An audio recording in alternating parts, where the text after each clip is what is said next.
Nanumpa na sa iyang katungdanan isip bagong hepe sa Philippine National Police, si Police General Nicolas Torre III.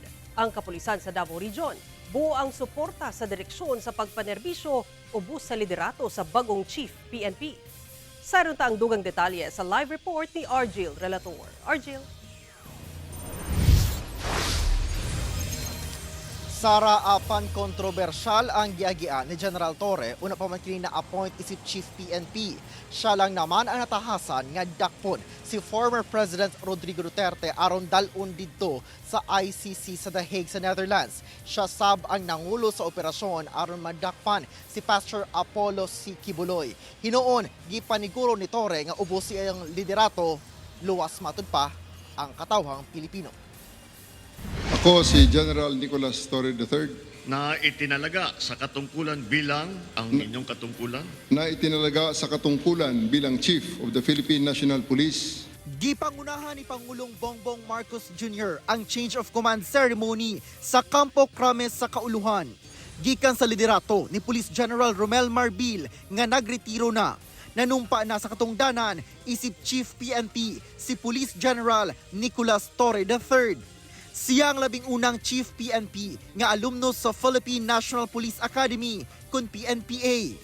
Una pa man gi-appoint isip Chief PNP, nagsilbing Regional Director sa Police Regional Office 11 si Torre. Sulod sa tulo ka bulan, gikan June 18, 2024 hangtod September 24, 2024. Siya ang nangulo sa operasyon sa pagdakop kay KOJC founder Pastor Apollo Kibuloy. Nahimo siyang CIDG Chief gikan September 25, diin siya ang nangulusab sa pagdakop kay kanhi Pangulong Rodrigo Duterte ug pagpadala ngadto sa The Hague sa Netherlands. Mitimbaya ang PRO 11 sa appointment kay General Torre isip Chief PNP. Salig ang PRO 11 nga ubos sa liderato ni General Torre.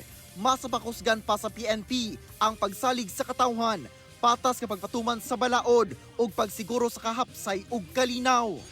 As you take the helm of our organization, PRO 11 reaffirms its full commitment to uphold the core values of the PNP and to support your vision of a safer, more disciplined, and more trustworthy police force. Ang Davao City Police Office magpadayon ang hugot nga suporta sa direksyon sa pagpanerbisyo sa bag-ong liderato sa ilang organisasyon. From Davao City Police Office is ihatag namo ang full support sa bago nga Chief PNP kung sa man iya mga programa para sa kaayuhan sa ato ang sa PNP organization, especially sa Davao City Police Office o para sa katawhang Davaoenyo is andam mo suporta kanunay sa Davao City Police Office. Sara, usa sa mga napatumang programa ni General Torre ato sa iyahang stint no isip Regional Director sa PRO 11 mao ang 3-minute response time. Nga karon buot niya isip Chief PNP nga ipatuman na kini sa key cities sa tibuok nasod. Karong June 7 nakatakdang opisyal nga mulingkod si General Torre isip Chief PNP. Sara.